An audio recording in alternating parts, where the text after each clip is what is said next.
तो कैसे हैं आप लोग। आशा करता हूं बहुत अच्छे होंगे, घर पे होंगे और स्वस्थ होंगे। तो जैसा कि आप सबको मालूम है कि अभी हम लोग हड़प्पा सभ्यता पर रहे हैं और हड़प्पा सभ्यता का ये पार्ट 2 होगा। इससे पहले एक वीडियो अपलोड हो चुका है जिसमें हम लोग ये जाने थे कि पुरातत्व किसे कहते हैं। और आज की इस वीडियो में हम लोग समझने की कोशिश करेंगे कि भारत में पुरातत्व की शुरुआत कैसे होती है और साथ में ये जानेंगे कि हड़प्पा सभ्यता की खोज की कहानी क्या है, हड़प्पा सभ्यता को कैसे खोजा गया। तो चलिए वीडियो को शुरू करते हैं, लेकिन उससे पहले आपसे एक छोटा सा रिक्वेस्ट है कि अगर आप हमारे चैनल पे पहली बार विजिट कर रहे हैं तो प्लीज चैनल को सब्सक्राइब कर लीजिए। वीडियो अच्छा लगता हो तो लाइक करना मत भूलिएगा और इस वीडियो को अपने दोस्तों को जरूर शेयर कीजिए। तो चलिए सबसे पहले अपने पहले टॉपिक को शुरू करते हैं और आज का हमारा पहला टॉपिक है भारत में पुरातत्व। तो बात याद रखना है, भारत में पुरातत्व की शुरुआत कैसे होती है। सबसे पहला सवाल तो ये उठता है कि आखिरकार भारत में पुरातत्व आर्कियोलॉजी की शुरुआत कैसे होती है। तो बात याद रखिएगा, इसका श्रेय विलियम जोन्स को जाता है ना, विलियम्स जोन्स को इसका श्रेय जाता है। होता क्या है, 15 जनवरी 1784 ईस्वी को 15 जनवरी 1784 ईस्वी को विलियम्स जोन्स ने कोलकाता में एक एशियाटिक सोसाइटी की स्थापना किया। अब जैसे ही ये एशियाटिक सोसाइटी की स्थापना होती है तभी से भारत में पुरातत्व की शुरुआत हो जाती है। और विलियम जोन्स का ये टारगेट था कि भारत में उन जगहों को खोजना है जो पुरातात्विक हो सकता है, जहां पे पुरातन चीजें जो है सो प्राप्त हो सकती है, पहले की चीजें प्राप्त हो सकती है। तो ये इनका टारगेट था। तो इनकी शुरुआत भारत में जो है वो हो जाती है विलियम्स जोन्स से ही। तो इसका श्रेय विलियम्स जोन्स को जानी चाहिए और विलियम्स जोन्स ने भारत में पुरातत्व की जो है सो शुरुआत की। अब चलिए, जब इसकी शुरुआत हो जाती है तो आगे कौन सी घटना घटती है, अब चलिए इसको जानते हैं। बात याद रखिएगा, 1861 ईस्वी में विलियम्स जोन्स ने 15 जनवरी 1784 में कोलकाता में एशियाटिक सोसाइटी की तो स्थापना कर दी है, लेकिन मेन परिवर्तन जो होता है वो 1861 ईस्वी से होता है। दरअसल क्या होता है कि 1861 ईस्वी में भारत में पुरातत्व विभाग की स्थापना की जाती है और कह सकते हैं कि सबसे महत्वपूर्ण रोल ये विभाग जो है सो निभाता है और यहां से बहुत ही तेजी से काम शुरू हो जाता है। तो 1861 ईस्वी में पुरातत्व विभाग यानी कि आर्कियोलॉजी डिपार्टमेंट की स्थापना की जाती है और आर्कियोलॉजी डिपार्टमेंट की जब स्थापना होती है तो इसके डायरेक्टर बनाए जाते हैं कनिंघम। यानी कि अब जब विभाग बन गया है तो पॉसिबल सी बात है कि उसमें मेंबर होंगे, कुछ ज्यादा मेंबर होंगे और काम अब तेजी से होगा। तो ये विभाग की स्थापना जो हुई थी 1861 ईस्वी में। अब जैसे विभाग बना उसके 10-11 साल बाद यानी कि 1872 ईस्वी में भारत में एक जो है सो परियोजना, एक प्रोजेक्ट जो है सो शुरू किया गया और इस प्रोजेक्ट का लक्ष्य ये था कि भारत में उन जगहों को चिन्हित करना है जहां पे पुरातन चीजें मिल सकती है, जहां पे कोई सभ्यताएं हो सकती है, सभी जगह को चिन्हित करना है। और ये जो प्रोजेक्ट बनाया गया, ये जो प्रोजेक्ट तैयार हुआ, ये जो परियोजना जो तैयार हुआ, इसके भी डायरेक्टर जो बनाए गए वो कनिंघम ही बनाए गए। 1861 ईस्वी में ये आर्कियोलॉजी डिपार्टमेंट की स्थापना होती है, पुरातत्व विभाग की स्थापना होती है और उसके भी अध्यक्ष जो बनाए गए थे कनिंघम ही बनाए गए थे। और 1862 ईस्वी में जो परियोजना शुरू होता है जिसका लक्ष्य ये था कि भारत में उन सभी जगहों को चिन्हित करना है जहां पर से पुरातन चीजें मिल सकती है, तो उसके भी अध्यक्ष कनिंघम को ही बनाए गए। अब चलिए क्या होता है, ये सारी प्रक्रिया चलती रहती है, प्रोसेस चलती रहती है। जो भी टीम थी वो टीम अलग अलग जगहों को चिन्हित करती है, खोज छानबीन करती है कहाँ पे ये पुरातन चीजें मिल सकती है। अब इसी सिलसिले में बात आती है 1902 ईस्वी में। अब 1902 ईस्वी में सर जॉन मार्शल इस परियोजना के अध्यक्ष बनाए जाते हैं, या कह सकते हैं कि जो पूरा भारत में जो ये आर्कियोलॉजी डिपार्टमेंट है उसके अध्यक्ष जो है सो बनाए जाते हैं सर जॉन मार्शल। और सर जॉन मार्शल के ही अध्यक्षता में, जब ये अध्यक्ष थे, जनरल थे, तो इसी के अध्यक्षता में राय बहादुर सहनी और साथ में ये दयाराम सहनी और साथ में राखल बनर्जी, इन दोनों ने हड़प्पा और मोहनजोदड़ो की जो सो खुदाई की थी और उन दोनों जगहों का जो सो पता लगाया था। तो ये बातें थी भारत में पुरातत्व। तो भारत में पुरातत्व की शुरुआत विलियम जोन्स को जाती है। ये बातें आप लोग को याद रखना है।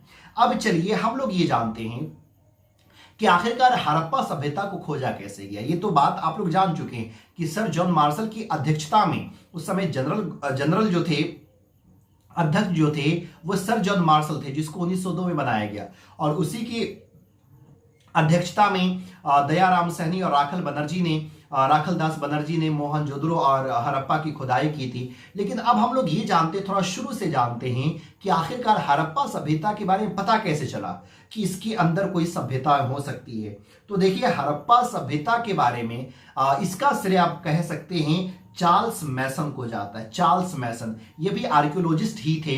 तो होता क्या है कि आज हड़प्पा एक जगह का नाम है ना, हड़प्पा एक जगह का नाम है जो आज पाकिस्तान के क्षेत्र में जा चुका है। तो ये चार्ल्स मैसन जो थे वो हड़प्पा नामक गांव से गुजर रहे होते हैं ना, उस इलाके से गुजर रहे होते हैं। जब वो गुजरते हैं, और ये बात है 1826 ईस्वी की, जब वो गुजरते हैं तो क्या देखते हैं कि हड़प्पा नामक जगह पे कुछ लोग खुदाई कर रहे हैं, ईंट निकाल रहे हैं और उसके बाद वो अपना घर बना रहे हैं। तो उनको बड़ा अजीब सा लगता है कि आखिरकार लोग खुदाई करते हैं, अंदर से ईंट निकलती है, उसके बाद वो अपना घर बनाते हैं। तो वो उनको ऐसा लगता है कि हो सकता है कि इसके अंदर कोई सभ्यता रही होगी। तो 1826 ईस्वी में चार्ल्स मैसन इसके बारे में डिस्कस तो कर लेते हैं, लेकिन उसकी खुदाई नहीं करवाते, उसके बारे में थोड़ा डीप जानने की कोशिश नहीं करते हैं। बस वो देखते हैं और इतनी बातें लोगों के बीच में कहते हैं, हो सकता है अंदर कहीं कोई सभ्यता होगी, तभी लोग जो है वो खुदाई कर रहे हैं और ईंट जो है सो निकाल रहे हैं। अब चलिए, ये बात यहीं पे रफा दफा हो गई, ये बात यहीं पे खत्म हो गई। अब बात आती है 1856 ईस्वी की। 1856 ईस्वी में कराची से लेकर के लाहौर तक रेल लाइन जो है सो बिछ रही थी, पटरियां जो है सो बिछ रही थी। और जब पटरियां बिछेगी तो पॉसिबल सी बात है कहीं पे जगह ऊंचा होगा, कहीं पे नीचा होगा, तो उस दरमियान खुदाई भी हो रही थी। और दो भाई थे, जॉन बर्टन और विलियम बर्टन, और ये दोनों भाई जो थे इसी की अध्यक्षता में वो खुदाई की जा रही थी। तो जब वो खुदाई हो रही थी तो उस दरमियान भी वहां से कुछ ईंटें मिलती है। अब जब ईंटें मिलती तो उसको भी ऐसा लगता है कि हो सकती है कोई सभ्यता रही होगी, अंदर कोई घर वगैरह रहा होगा, तब खुदाई के दौरान जो ईंटें मिल रही है। लेकिन ये भी इसके बारे में ज्यादा डिस्कस नहीं करते हैं, ज्यादा डीप बातें नहीं करते। उन देखते हैं कि ईंट मिल रहा है, मिला, कोई बात नहीं, हाँ हो सकती है अंदर कुछ घर रहा होगा, कोई सभ्यता रही होगी, कोई घर रहा होगा, और वही का मालवा जो अंदर दबा हुआ। लेकिन ये भी इसके बारे में ज्यादा कुछ जो है सो डीपली बात नहीं की है। अब होता क्या, 1873 ईस्वी में ये कनिंगम को भी हड़प्पाई वस्तु मिलते हैं, यानी कि हड़प्पा वाले इलाके में जो पुरातन चीजें थी वो हाथ लगता है कनिंगम को। लेकिन कनिंगम भी इसके बारे में ज्यादा डीप बात नहीं करते हैं और खुदाई नहीं करवा पाते हैं। अब चलिए, जो तीन घटना घटी थी 1826 की, 1824 के बाद 1856 की, और उसके बाद 1873 की। अब चौथी घटना जो घटती है वो 1912 ईस्वी में। होता क्या है, 1912 ईस्वी में एक राइटर हैं J.F. फ्लिट। अब ये J.F. फ्लिट जो है, इन्होंने इन सारी बातों को, ये जो 1826 ईस्वी में चार्ल्स मैसन की बातें थी, 1854 में जॉन बर्टन और विलियम बर्टन की बातें थी, 1873 की जो घटनाएं थी कनिंगम वाली, इन सारी बातों को अपने लेख में लिखते हैं, अपनी किताब में जो है सो लिखते हैं कि हो सकता है हड़प्पा जो पाकिस्तान का एक क्षेत्र अभी पाकिस्तान में जा चुका है, उस समय तो भारत में ही था, उस समय वो जगह भी भारत में ही थी। तो ये J.F. फ्लिट है कि नहीं, नाम याद रखिएगा, J.F. फ्लिट। J.F. फ्लिट जो है हड़प्पाई वस्तु पे एक अपनी लेख लिखते हैं और इन सारी घटनाओं को उसमें बयान करते हैं। अब जब इन सारी घटनाओं को उसमें बताया जाता है तो अब जाकर के इसका फायदा उठाते हैं दयाराम सहनी। तो दयाराम सहनी, अभी तो छानबीन चल ही रहा था, खोजबीन तो चल ही रहा था, लेकिन दयाराम सहनी ये सोचते कि नहीं, भारत में भी सभ्यताएं हो सकती है, और उन्होंने हड़प्पा को ही चुना। और ये हड़प्पा कहाँ है, पाकिस्तान के पंजाब प्रांत में। पंजाब हमारे भारत में भी है और पंजाब जो है सो पाकिस्तान में भी है। तो पंजाब प्रांत के रावी नदी के तट पर है ना, रावी नदी के किनारे। अगर क्वेश्चन पूछ दे कि हड़प्पा किस नदी के किनारे स्थित है, तो आप लोग को टिक लगाना है रावी नदी। तो रावी नदी के किनारे दयाराम सहनी जो अपने टीम के साथ जाते हैं और वहां पे खुदाई करवाते हैं। तो दयाराम सहनी ये सोचते कि नहीं, सभ्यता तो हो सकती है लेकिन हड़प्पा में क्यों खुदाई करवाए, है ना। दयाराम सहनी हड़प्पा को ही क्यों खोदे, क्योंकि वहां से कई सारी वस्तुएं मिल चुकी थी और कई सारे लोग उस पर जो है डिस्कस कर चुके थे। इसीलिए दयाराम सहनी 1921 ईस्वी में अपनी टीम के साथ जाते हैं उस हड़प्पा नामक स्थल पर, उसकी खुदाई करते हैं और जब खुदाई करते हैं तो पता ये चलता है कि भाई अंदर में तो सभ्यताएं हैं, कई सारी घर जो है सो बसी हुई है।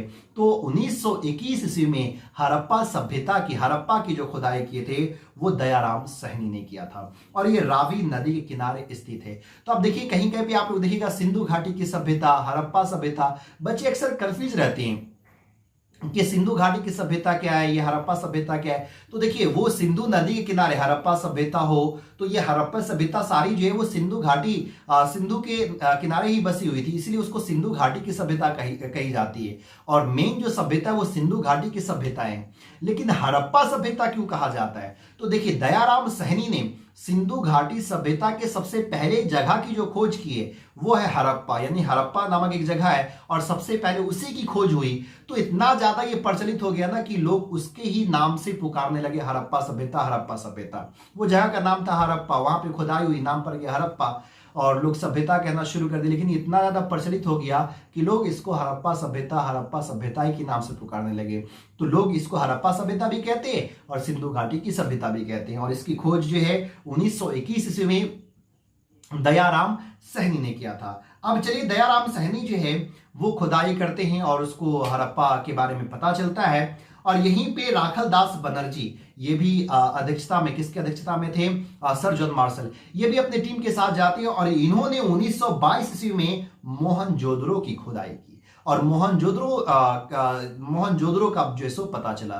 तो अगर सवाल कर दिया जाए 1921 ईस्वी में हड़प्पा सभ्यता की खुदाई, हड़प्पा की खुदाई किसने करवाया, तो आप लोग को टिक लगाना है दयाराम सहनी पे। और 1922 ईस्वी में मोहनजोदड़ो की खुदाई किसने किया, तो आप लोग को टिक लगाना है राखलदास बनर्जी ने। और ये जो मोहनजोदड़ो है ये भी पाकिस्तान में ही जा चुका है और पाकिस्तान के सिंध प्रांत में है ना। सिंध प्रांत में एक जिला है, जिला का नाम है लरकाना। लरकाना जिले में जो है ना सो ये सिंधु नदी के तट पर है, सिंधु नदी के किनारे है।